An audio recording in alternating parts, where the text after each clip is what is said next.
Le mur, bardé de feuilles, d'articles de journaux, de photos et de fils reliés entre eux par des punaises, ne me répondit pas. Il fallait reconnaître qu'il n'était pas super bavard dans son genre. Je me levais, m'étirais, attrapais un chamallow dans le pot presque vide conçu spécialement pour eux. Je plissais les yeux en remarquant qu'il n'en restait que 4. Ce n'était clairement pas assez pour survivre au reste de la journée. J'allais devoir en racheter si je ne voulais pas souffrir du manque de chamallows. J'attrapais à nouveau mon téléphone et appelais l'unique numéro enregistré dans mon portable. « Mais si ce n'est pas ma meilleure amie à l'appareil » fit une voix enjouée à l'autre bout du combiné. « Esteban, je suis ton unique ami » rétorquai-je. « Ce qui ne t'empêche pas d'être la meilleure » lança-t-il. « N'est pas de concurrence, c'est assez facile. »« Qu'est-ce que t'es rabat-joie ! On te fait un compliment et il faut toujours que tu trouves le moyen de... »« Esteban, le coupai-je. »« Oui, comme tu le sais, ma patience est aussi limitée que le nombre de pattes d'une tortue. »« Une tortue a 4 pattes, remarqua-t-il. »« Exactement, ma patience est limitée à 4 secondes. »« Et tu pourrais choisir un animal plus sympa qu'une tortue quand tu fais des métaphores comme ça. On dirait que tu leur donnes un côté machiavélique en les utilisant à ton avantage. » Les tortues sont des animaux merveilleux qui ont eu l'intelligence de se planquer derrière une carapace pour se protéger du reste du monde.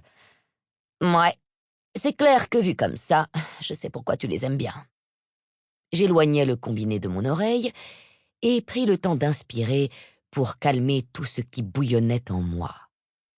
Esteban adorait me pousser dans mes retranchements, c'était son jeu préféré. Tu sais, tu devrais dire à Roxy d'arrêter de prendre le devant de la scène à chaque fois. Elle est pénible à être asociale, ajouta-t-il.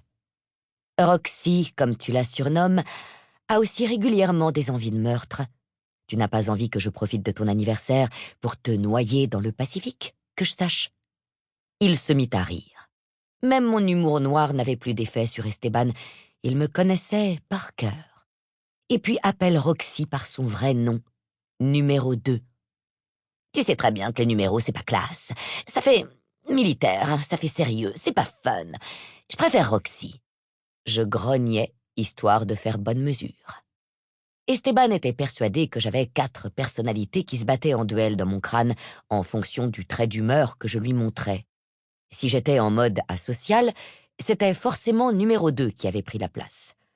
Il ne croyait pas que j'étais schizophrène, loin de là, juste que j'avais des humeurs très définies. Nous avions décidé de nommer chaque humeur de mon crâne. J'avais opté pour des numéros parce que, franchement, ça simplifiait la classification. Il avait commencé à leur donner des petits noms, et évidemment, tous les noms qu'il avait trouvés pouvaient passer pour des noms de prostituées. Saloperie de meilleure amie. J'ai une bonne et une mauvaise nouvelle, repris-je en l'ignorant. Je te jure que si tu me dis que tu as accepté une mission le jour de mon anniversaire, je te force à te vernir les ongles des mains et des pieds. Je le savais. Je le savais que ce serait son moyen de vengeance. J'ai accepté une mission, confirmai-je.